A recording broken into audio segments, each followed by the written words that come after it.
Hello students, welcome to IS Mentorship. I welcome you all to the chapter number 4 of your Geography NCRT.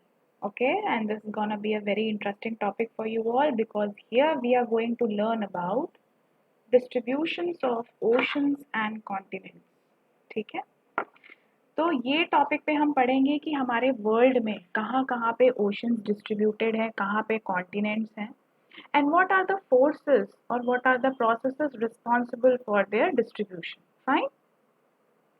So I hope that आप लोगों ने chapter 1 से chapter 3 तक complete holistic पढ़ाई कर ली होगी, revision भी कर लिया होगा, और जो बच्चे क्लास 6 से जुड़े हुए हैं उनका तो मतलब पूछना ही नहीं, they are very much good in consistency. So I want you all to be consistent in my NCRT foundational class because I bet you that this will gonna help you in your UPSC preparation a lot. ठीक है, तो start करते हैं हम अपना chapter distribution of oceans and your continents. चलिए, तो देखिए, अब बहुत सारे जोग्राफर्स फिर आए और उन्होंने फिर से जो है अलग अलग थ्योरीज प्रपोज की। ठीक है, now coming to the first theory regarding the arrangement of your oceans and continents was your continental drift theory। बहुत ही important theory है, it is extremely important, तो थोड़ा ध्यान से सुनेंगे। all attention to my class, remove the distractions and just focus on continental drift theory। The continents cover about 29% of the total surface area of the earth and the rest 79% is covered by ocean। ये तो आपको normal सी knowledge पता ही होगी कि continent जो है वो पूरे अर्थ का बस 29% है, वेयर एज अगर हम ओशंस की बात करें तो वो 79% है।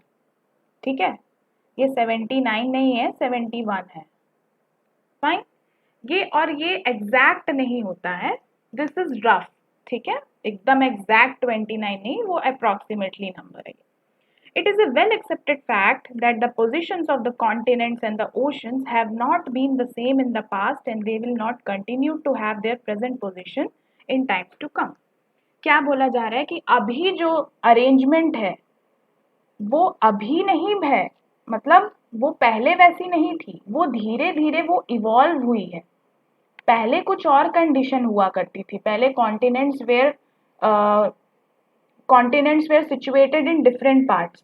प्रेजेंटली जो प्रेजेंट अगर आप वर्ल्ड का मैप देखें तो जो प्रेजेंट सिनेरियो है that is different from the present, that is different from the past, और आने वाले फ्यूचर में भी हो सकता है कि ड्रिफ्टिंग हो। ड्रिफ्टिंग मतलब अपने पोजीशन से हटना, अलग हटना। ठीक है, चेंज होना पोजीशन।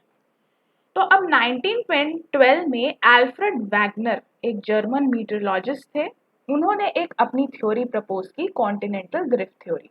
ये कौन लाया भाई? ये अल्फ्रेड वैगनर ने लाया। Who is he? एक जर्मन मीटरोलॉजिस्ट थे, regarding the distribution of oceans and the continents. ठीक है, चलिए देखते हैं उन्होंने क्या प्रपोज किया। हाँ, according to him all the continents one were together form a single continent. जो अभी आप जो वर्ल्ड का मैप देखते हैं ना स्टूडेंट्स, देखो ये वाला जो वर्ल्ड का मैप है, आप प्रेजेंट सिनेरियो है हमारा मॉडर्न वर्ल्ड, ये पहले ऐसा नहीं था। ये कौन बोल रहा है? अल्फ्रेड वैगनर बोल रहा है, मैं नहीं बोल रही हूँ। अल्फ्रेड वैगनर बोल रहे हैं कि पहले ऐसा नहीं था, पहले सारे कॉन्टिनेंट एक दूसरे से चिपके हुए थे और उसका नाम था Pangaea. A huge land mass was known as your Pangea। सारे कॉन्टिनेंट जो है वो आपस में चिपके हुए थे, उसी को हम पैंजिया बोलते थे, सुपर कॉन्टिनेंट। और पूरा ओशन जो लैंड से हट के जो बचा हुआ पूरा ओशन है उसको क्या बोलते थे? पैंथलसा। ये जो आपका ब्लू ब्लू पूरा दिख रहा है that is nothing but your Panthalassa, जिसको ऑल वाटर बॉडी बोला गया। तो समझ में आया? पहला उन्होंने क्या बोला कि जो पैंजिया है that is nothing but A amalgamation of all the continents of the present world, और जो बचे हुए वाटर है वो पैंथलसा है। अब ये पैंजिया जो है उन्होंने बोला, चलिए मैं नीचे बताती हूँ आपको। He argued that 200 million years ago what happened? The supercontinent Pangaea began to split। अब ये जो पैंजिया है वो फिर अब टूटने लगा। ठीक है, ये बिखरने लगा। Pangaea first broke into two large continental masses, namely Laurasia in north and Gondwana land in south। अब क्या हुआ, ये पैंजिया जो है सबसे पहले दो पार्ट में बट गया। देख सकते हो ये दो पार्ट, ऊपर वाले को बोला गया लॉरेशिया, नीचे वाले को बोला गया गोंडवाना लैंड। ठीक है, याद रखिएगा, पहले भैया पैंजिया था, अब क्या हो गया, अब दो पार्ट में बट गया है, लॉरेशिया में और गोंडवाना लैंड में। अब ये जो लॉरेशिया है this further broke down into Eurasia and north America, और गोंडवाना लैंड जो है वो split into Africa, south America, Antarctica, Australia और इंडिया, 5 कॉन्टिनेंट्स में बट गए। ठीक है, एक्सक्यूज फॉर दिस, हाँ 5 कॉन्टिनेंट्स में जो है बट गए। ठीक है, मतलब ये जो लॉरेशिया है वो दो पार्ट और में बट गया, पहले वाले पार्ट को बोला गया यूरेशिया और दूसरे वाले पार्ट को बोला गया नॉर्थ अमेरिका। और गोंडवाना लैंड कितने पार्ट में बचा, 5 पार्ट में बचा। आपका क्या क्या, Africa, south America, Antarctica, Australia and your India. इतनी बातें समझ में आ गई। क्या बोला अल्फ्रेड वैगनर ने, बोला कि पहले जो कॉन्टिनेंट है that was a single land mass known as your supercontinent Pangaea. This Pangaea was surrounded by a big huge mass of water body known as Panthalassa. Now this Pangaea started to break down into two, north and south. North one was Laurasia and south was Gondwana land. Now this Laurasia divided into two parts, Eurasia and North America, and your Gondwana land into 5. अभी तक कहानी clear है? ठीक है, चलिए थोड़ा सा pause करते हैं। Now let us try to understand our mentorship program जो हम आप सभी के लिए लेके आए हैं। पॉज करिए स्क्रीन को और देखिए क्या क्या हम चीज़ें प्रोवाइड करें हैं आपको। It's a complete holistic program for your UPSC preparation और for those students who want to join the foundation program, और जिनको ज़रूरत है मेंटर की जो स्टार्ट से लेकर एंड तक उनके साथ रहें।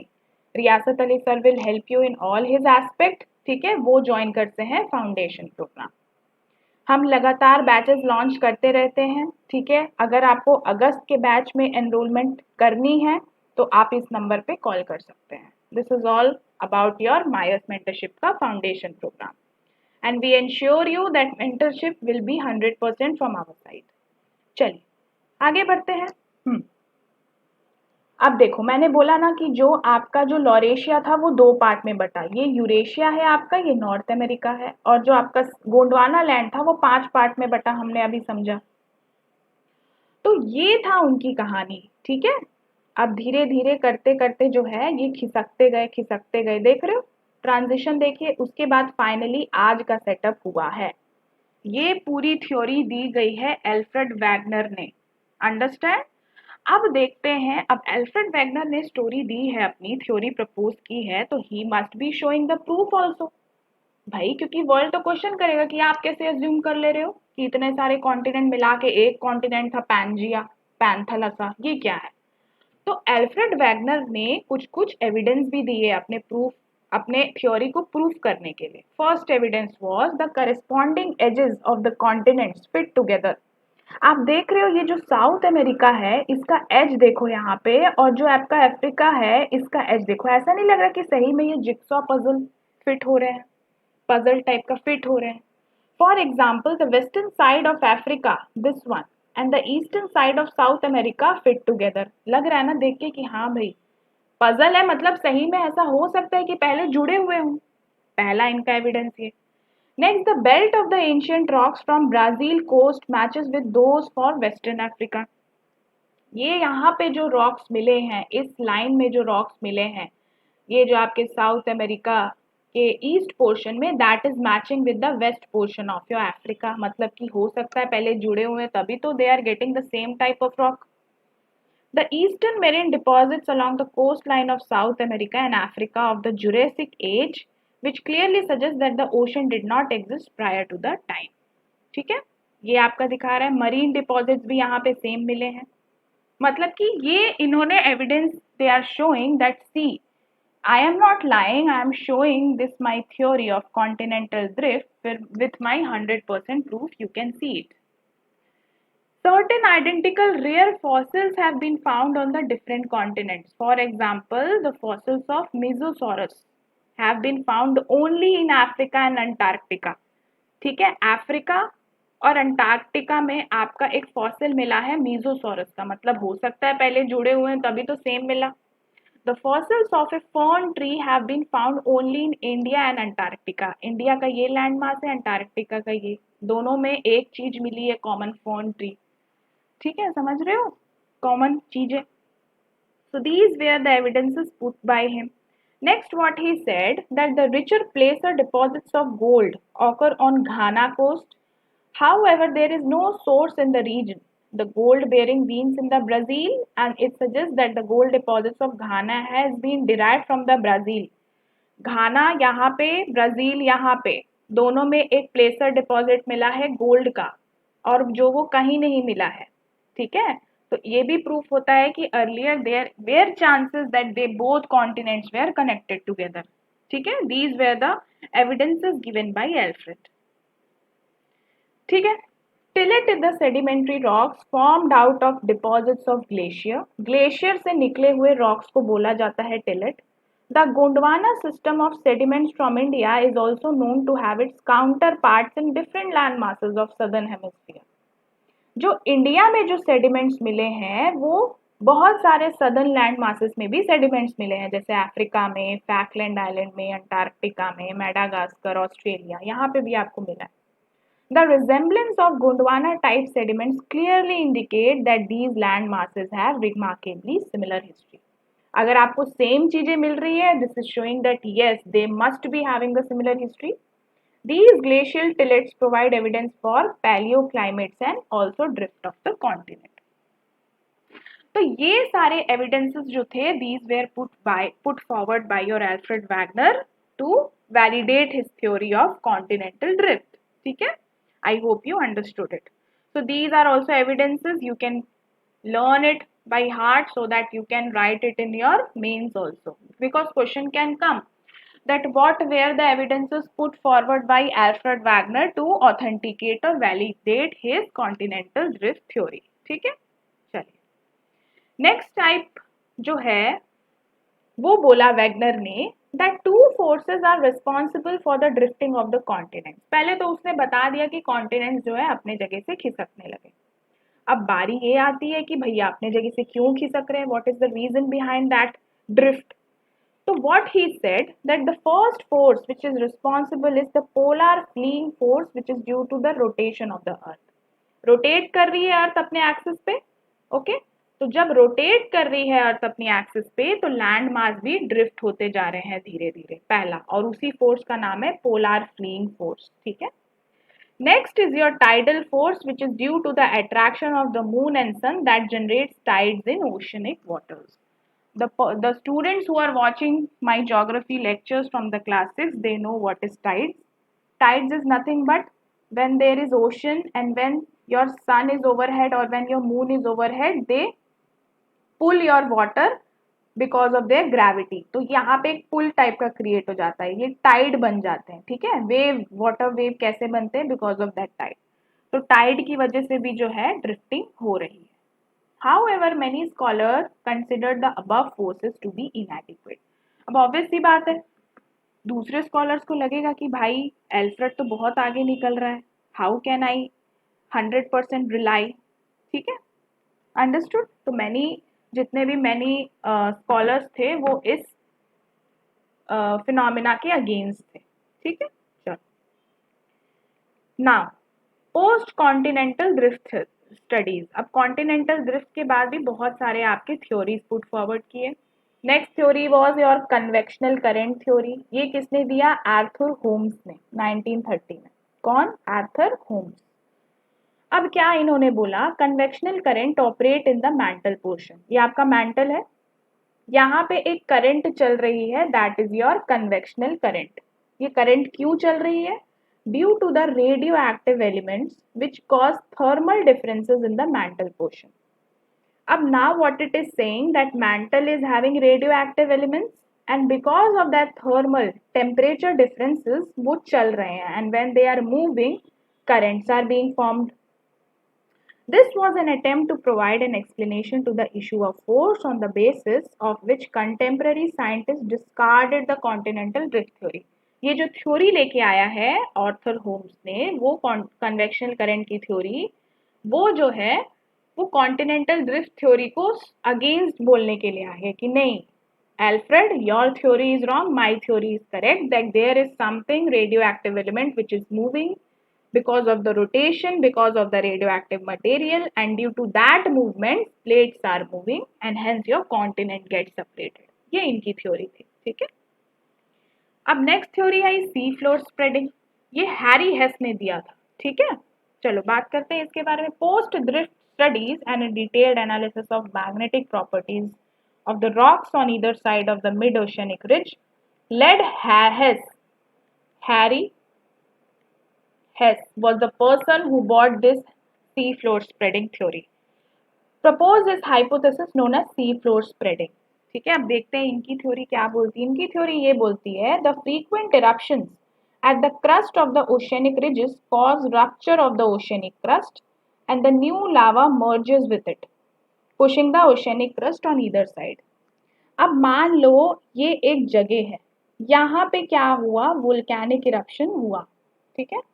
यहाँ पे क्या हुआ भाई, वोल्केनिक इरप्शन हुआ, ये वोल्केनो आ गया वोल्केनिक। अब जब वोल्केनिक इरप्शन हुआ तो यहाँ पे एक गैप क्रिएट हो गया। अब जब ये गैप क्रिएट हो गया तो अंदर का लावा और बाहर आना चाहेगा क्योंकि उसको स्पेस मिल गई है। जब वो और बाहर आना चाहेगा तो वो प्लेट्स को दूसरे दूसरे तरफ स्प्रेड आउट करेगा। खुद भी इमेजिन करो कि जब नीचे से कुछ चीज निकलेगी तो ऑब्वियसली यहाँ की चीजें इधर खिसकेंगी। तो ये सी फ्लोर स्प्रेडिंग हो रही है। Your sea floor is getting spread out और because of that only your oceanic crust and your continental crust is getting separated. ये किसकी थ्योरी थी, ये हैरी हेस की थ्योरी थी। This way the oceanic floor is spreading out, ये oceanic floor आपका spread out हो रहा है इधर इधर। The fact that oceanic crust is younger and also the spreading of one ocean doesn't lead to the shrinking of other made by Hess considered the consumption of the oceanic crust. अब ये देखो, ये continental जो crust है उसको तो इसने ढकेल दिया इधर। अब जो नए क्रस्ट है वो ओशनिक क्रस्ट है। तो now you tell me which is younger. ये यंगर है और ये ओल्डर है क्योंकि ये अभी फ्रेश फ्रेश बन रही है एज कम्पेयर टू कॉन्टिनेंटल, ठीक है। इसीलिए ओशनिक क्रस्ट को यंगर भी बोला जाता है, younger crust. He argued that the ocean floor gets pushed due to volcanic eruptions at the crust. Oceanic floor इधर क्यों खिसक रही है, क्योंकि अंदर का लावा और बाहर आना चाहता है क्योंकि उसको गैप मिल गया है यहाँ पे, ठीक है, and thereby gets consumed. Understood, fine. तो यहाँ तक आपको समझ में आया क्या बातें चल रही है, ठीक है।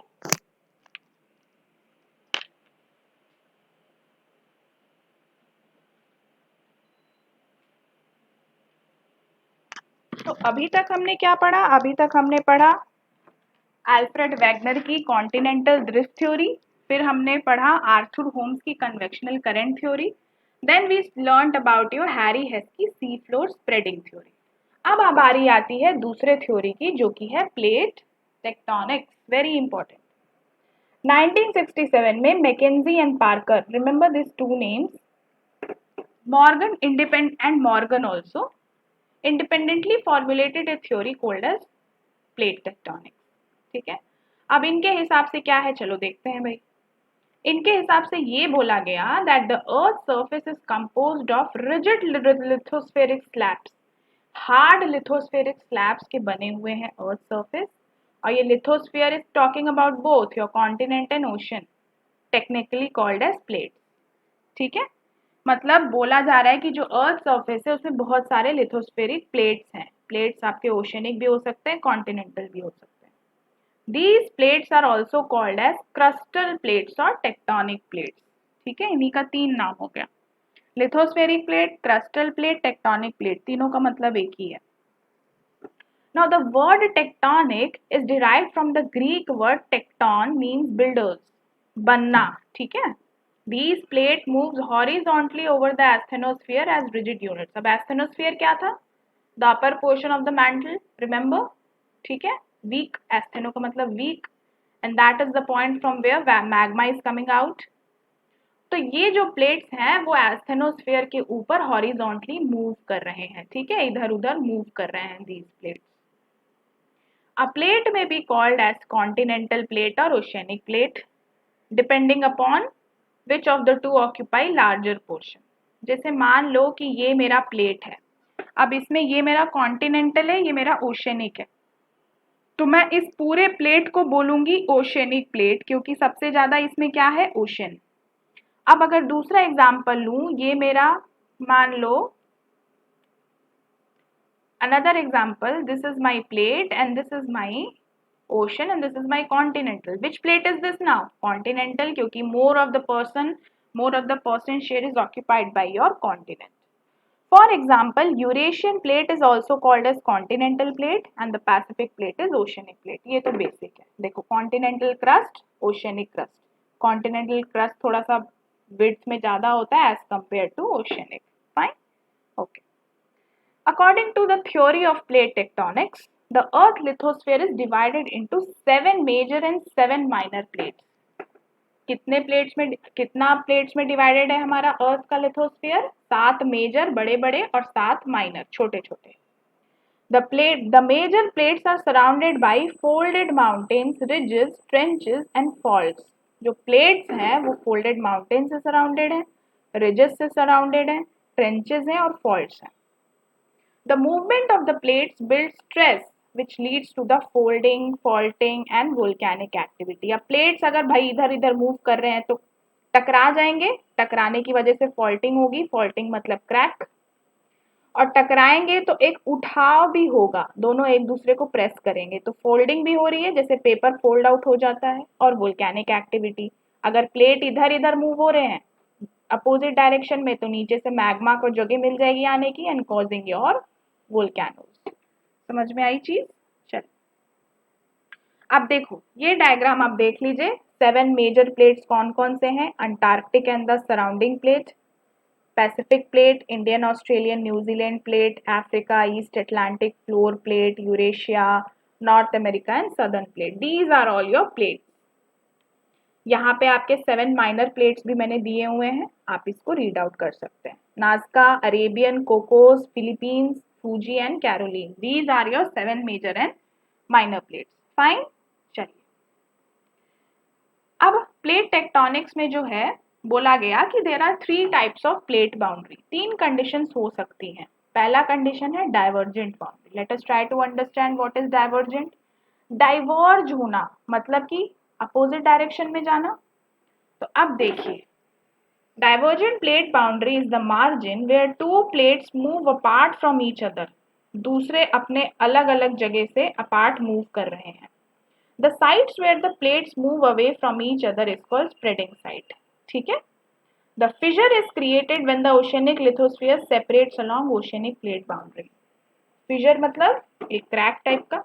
ऑब्वियसली दोनों इधर इधर खिसकेंगे तो गैप टाइप का क्रिएट हो जाएगा यहाँ पे बीच में. Now this gap is filled by magma that rises from the asthenosphere. Now I have already told you कि magma को जगह मिल गई बाहर निकलने की, तो अब magma rise up होगा asthenosphere से. ये divergent plate boundary है. Now this magma cools and solidifies to create a new oceanic crust. अब आपकी प्लेट इधर मूव हो गई और यहाँ पे जो है मेरा वोल्केनो इरप्ट हो गया. ठीक है. अब after years what will happen, this will solidify, cool down, काम हो जाएगा. तो जब वो काम हो जाएगा तो एक नया क्रस्ट बन जाएगा, नया लैंड पैच बन जाएगा. ठीक है. इसीलिए मतलब new land has been constructed, इसीलिए डाइवर्जेंट प्लेट बाउंड्री को कंस्ट्रक्टिव भी बोला गया है, because the volcano coming out because of that divergence is creating a new patch of land. It is constructing new land. It is also called as accreting plate margin. Fine. Ab now divergent boundaries within continents initially form rifts, eventually become rift valley, African rift valley in East Africa. अब जो divergent plate boundary है वो rift create करती है. rift मतलब valley like structure. आप देख सकते हो, इसका example भी है अफ्रीका में, African rift valley. ठीक है. Most of the active divergent plate boundaries occur between oceanic plates and exist as mid-oceanic ridges. Mid-oceanic ridges we have learned in the previous chapter. ठीक है. यहाँ पे वोल्केनो जब शांत हो जाता है तो एक रिज टाइप का क्रिएट हो जाता है, छोटा सा पहाड़ जैसा, उसी को रिज बोलते हैं. The mid-Atlantic ridge is an ideal example of a mountain ridge in Atlantic Ocean. Example भी देख लो. ठीक है. It is the longest mountain ridge in the world of ocean. This is your divergent boundary. Next coming to convergent boundary. अब खुद imagine करो, बिना पढ़े दो प्लेट्स कन्वर्ज हो रही हैं, मतलब टकराव होगा, है ना. अब now two plates are colliding with each other. अब जो कोलाइड का जो पॉइंट है, ये वाला जो पॉइंट है जहां पे कोलिजन हो रहा है, उसको सबडक्शन जोन बोला गया है. अब इन दोनों प्लेट्स में से जो भारी प्लेट होगी वो नीचे चली जाएगी. भारी है तभी तो नीचे जाएगी, चाहे वो ओशनिक हो चाहे कॉन्टिनेंटल हो. जो भारी होगा वो नीचे चले जाएगा. These are between oceanic. अब जो कन्वर्जेंट बाउंड्री है उसके तीन केसेस हो सकते हैं. पहला, या तो ओशनिक कॉन्टिनेंटल पास आए, या तो ओशनिक ओशनिक पास आए, या तो कॉन्टिनेंटल कॉन्टिनेंटल पास आए. तीनों में से तीनों केसेस में the one plate which is heavier than as compared to the next place will subside. Subduction हो जाएगा. ठीक है, चलिए देखो. अब सबडक्शन हो गया. देखो ये वाली जो प्लेट है वो नीचे जा रही है बिकॉज ओशनिक इज ही, जो यहाँ पे ओशनिक प्लेट है वो बहुत भारी होती है कॉन्टिनेंट के कंपैरिजन में, तो ये नीचे चली गई. तो जब नीचे चली गई तो एक ट्रेंच टाइप का फॉर्म हो जाएगा, खाई जैसा, है ना. A trench is formed when oceanic plate slide down underneath the continental plate as the oceanic plate is denser than continental plate. अब ये प्लेट नीचे चली गई, ये प्लेट इधर आ गई ऐसे. अब यहाँ पे खाई जैसा बन जाएगा. ये क्या है? खाई, trench. Example of that trench is Mariana trench, Pacific ocean में सुना ही होगा, which is the deepest trench in the world. ये क्यों फॉर्म हुई? क्योंकि जो आपकी पैसिफिक प्लेट है वो नीचे सिंक हो गई और आपकी जो यूरेशियन प्लेट है वो इधर आ गई. ठीक है.